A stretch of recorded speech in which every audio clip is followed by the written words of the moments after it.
Hello mga kapachams! Good morning! Ako po ang inyong pacham-pacham ng kusinera! Princess Sarah! High pitch eh, no? Gawa na naman tayo ng kakaibang recipe for today. Ngayon, gagawa po tayo ng something special. Special to kasi requested by my favorite neighbor. Nag-iisa lang naman po siyang neighbor ko. Ang lagi kong inuutangan ng asin, ng paminta, ng gatas. Kaya gagawa tayo ng Pachambang Butchi! No! Ang tawag po dito ay Pachambuchi!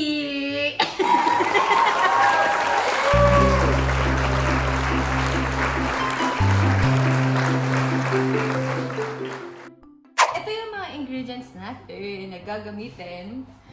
Una, gagamit tayo ng glutenous rice flour. Ang ating vitamins, vanilla extract, sugar, sesame seeds, oil. 1 egg, fresh po yan, hindi po yan boiled egg. And butter, at syempre ang ating condensed milk. So mga kapachams, ang una natin gagawin ay ang fillings ng ating Butchi. Gagawa tayo ng Yema. Lagay mo lang yung butter. Ooh! Lagyan natin yung 1 can ng ating condensed. So, haluin mo lang siya ng ganyan hanggang mamaya. Hanggang lumaki yung braso mo ba? Sobrang init. Ang hot ko. Charot. Bakit kasi naka-turtleneck ako? Anong init na Woo! Galing.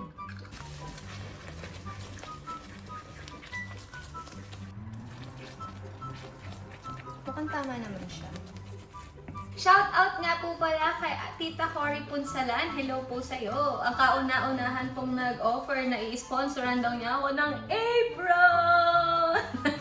1 tablespoon na vanilla extract. Iinom na naman siya ng vitamins. There you go.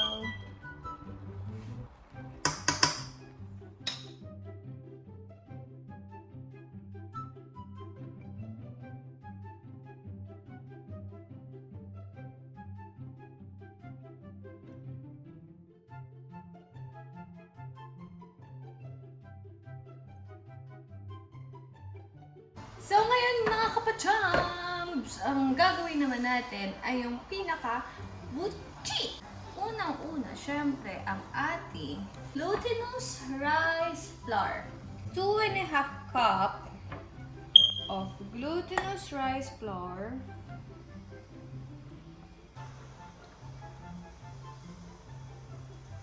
And 2 tablespoons of sugar.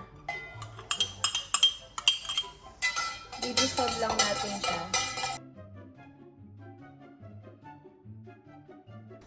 So, yan. Sige, lagay lang natin. Then, pag ganyan na siya, lagyan natin siya na 1 teaspoon of cooking oil. Ganun lang. Lagyan mo lang siya. Tapos haluin.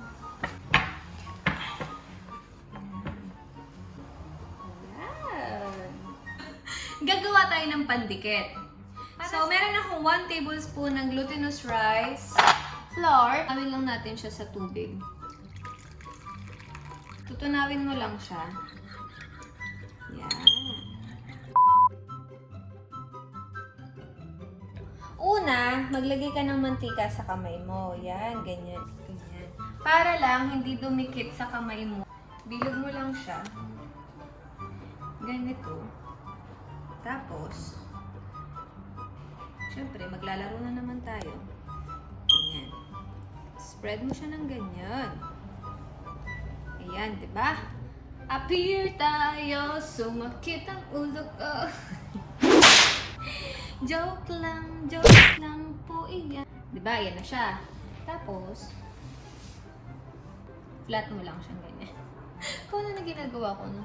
Laro. Maglagay ka ngayon ng yema sa loob.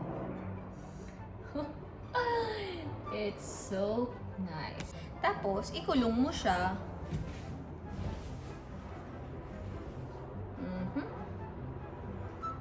Nakakulong na siya. Di na siya makakalabas.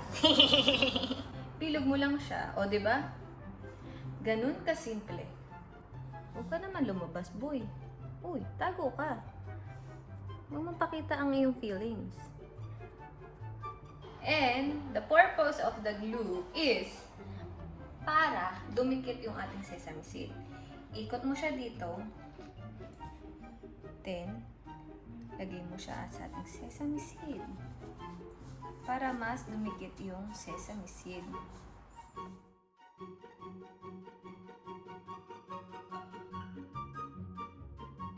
Mga kapachams! Medyo lumalamig na po sa paligid. So ngayon, magpa-fry na po tayo ng ating Butchi. Papakilala ko sa inyo ang ating mga Butchi. Ito kasi ulit si Papa Butch, si Mama Butch, si Baby Butches. Mahina lang. Para hindi sila masunog. Unahin natin ang mga Baby Butchies.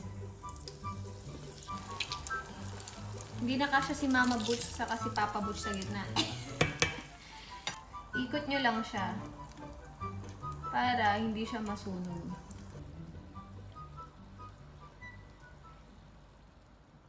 Mga kapachams! Naluto na din natin siya. Finally, natapos din tayo. So, eto na siya ang ating Pachambuchi!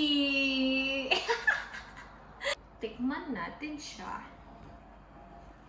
Siyempre, mainit-init pa siya, no?